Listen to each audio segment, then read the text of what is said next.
What if a superpower could steal your country? Not with tanks, but by inventing the name of your language. That's not a metaphor. That's what the Soviet Union did in Moldova. In 2024, Moldova conducted a national census with a shocking result. 49% of people declared their mother tongue as Moldovan, while 31% said Romanian. Here's the twist. Linguists unanimously agree these are the exact same language. Same grammar, same vocabulary, same pronunciation. So why the division? The answer lies in one of history's most successful experiments in linguistic imperialism. Between 1924 and 1989, the Soviets didn't merely modify Romanian. They rebranded it into a new language to manufacture a new nation. Not to unite a people, but to justify stealing their country. This is the story of how alphabets became weapons and dictionaries became propaganda. This is how an entire nation still struggles with an identity crisis engineered by Moscow nearly a century ago. To understand this linguistic heist, we need to go back to 1918. Bessarabia, the territory between two rivers, had been the eastern half of medieval Moldova. For over a century, the Russian Empire ruled it, systematically suppressing Romanian language and culture. In 1834, despite 80% of the population speaking Romanian, Tsarist authorities banned it from schools and government entirely. But when the Russian Empire collapsed in 1917, everything changed. Bessarabia declared independence, then voted to unite with Romania in March 1918. 86 delegates voted yes, only 3 voted no. It seemed like a natural reunification of Romanian-speaking people. Moscow saw it differently, as theft of rightfully Russian territory during a moment of weakness. But first, the Soviets needed a crisis. In September 1924, Bolshevik agents orchestrated an armed peasant uprising in Tatarbanary, a small town in southern Bessarabia. The rebels demanded a Moldavian Soviet Republic and an end to Romanian occupation. The uprising was crushed within days, but many historians argue this was an operation designed to fail, to create international pretext for Soviet territorial claims. Just weeks later, on October 12, 1924, Moscow announced the creation of the Moldavian Autonomous Soviet Socialist Republic, carved out of Ukrainian territory across the river from Bessarabia. Here's what made this new republic extraordinary. Only 30% of its population was actually Moldovan. The capital sat in Tiraspol, a city founded by a Russian general in 1792. This wasn't a homeland for Moldovans. It was a propaganda weapon aimed directly at Romanian-controlled Bessarabia. Soviet radio broadcasts blared across the Dniester River, claiming the USSR was protecting Moldovan culture while Romania oppressed it. But there was a problem. Moldovan and Romanian were the same language. Everyone knew it, so Soviet linguists got to work solving that inconvenient truth. This is where language stops being cultural and becomes engineered. The man tasked with inventing Moldovan was Leonid Madan, a Soviet linguist working from Kiev. In 1927, Madan published the first Moldovan grammar in Cyrillic script. His explicit goal was to create a proletarian Moldovan language, divorced from bourgeois Romanian. How do you make the same language look different? First, change the alphabet. Romanians had adopted Latin script in 1862 as a symbol of European identity and connection to their Latin Romance heritage. Madan put Moldovan back into Cyrillic, the script of Russian domination. Visually, instantly, it looked like a different language. But Madan went further. He deliberately based his Moldovan on rural peasant dialects from Transnistria, specifically avoiding the educated literary Romanian spoken in Bessarabia. He flooded the language with Soviet administrative terminology, words like kolkhoz for collective farm, rayon for district, apparatchik for party functionary. These Russified bureaucratic terms created difference where none had existed. By 1932, the new official Moldovan was alienating even many native speakers. The project was working exactly as intended. Then something strange happened. In 1932, Soviet authorities suddenly switched Moldovan from Cyrillic to Latin script. The change lasted 6 years. Why? This aligned with broader USSR-wide Latinization campaigns, part of a policy called Korenizatsiya, promoting national identities while maintaining Soviet control.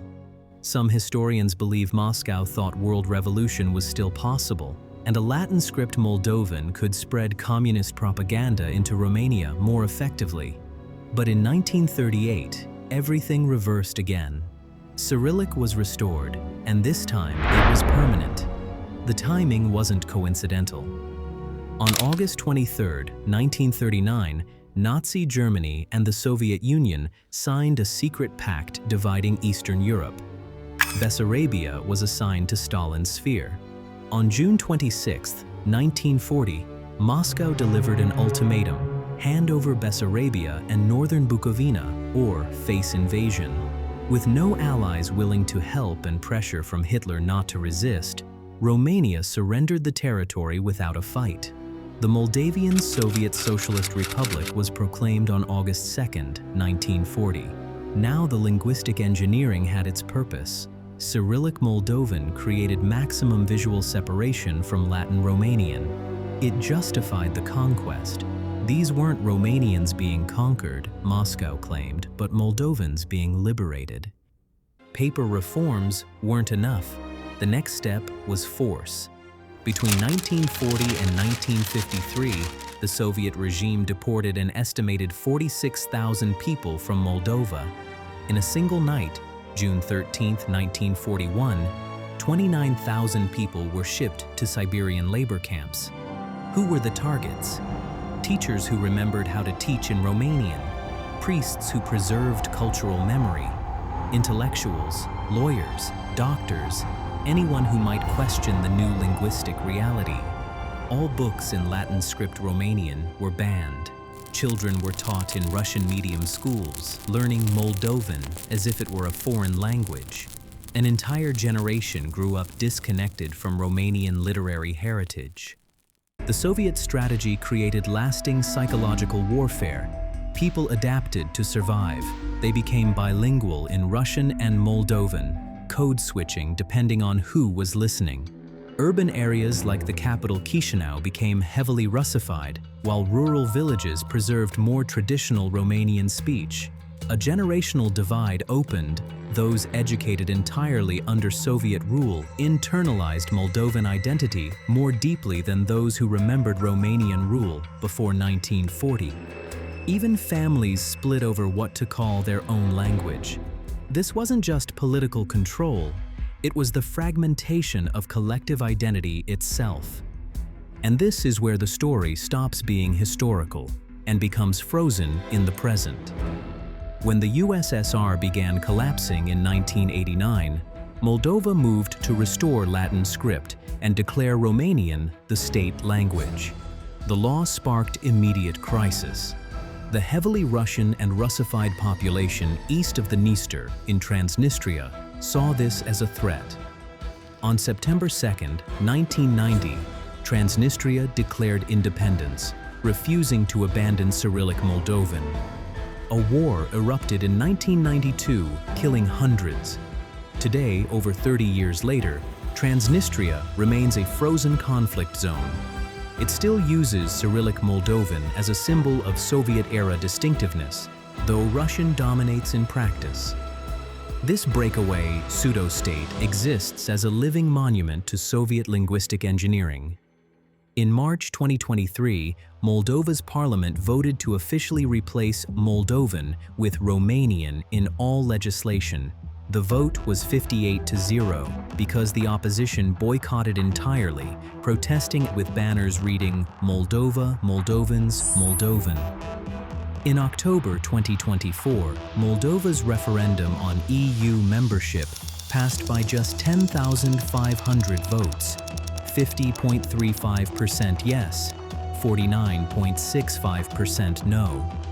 The razor-thin margin reveals how deeply the Soviet language project still divides the country. President Maya Sandu has said she would personally vote for unification with Romania, but polls show 54.8% of Moldovans oppose it. The question of what to call their language remains inseparable from questions of geopolitical orientation, whether Moldova faces west toward Europe or east toward Russia. So did the Soviets invent a language? Not in the linguistic sense, no new grammar, no new syntax. But they did invent something far more powerful: the belief that a separate language existed. Every credible scholar confirms Romanian and Moldovan are linguistically indistinguishable beyond alphabet and some bureaucratic vocabulary. The grammar is identical, the pronunciation is identical, the core vocabulary is identical. But geopolitically, the Soviet project succeeded spectacularly. They created sufficient identity ambiguity to justify territorial conquest in 1940. They fractured a nation's sense of self so deeply that 35 years after the USSR's collapse, half the population still claims a linguistically non-existent language as their mother tongue. Moldova remains unique, a language invented not to assimilate a minority, but to deny a majority their own identity. The question Moldova still faces is whether a manufactured identity, enforced through decades of violence and propaganda, can ever truly be unmade, or whether phantom nations, once created, take on a life of their own. If you found this story fascinating, please like, subscribe, and share. The battle over words, alphabets, and what we call ourselves remains one of the most powerful forces shaping our world. See you in the next video.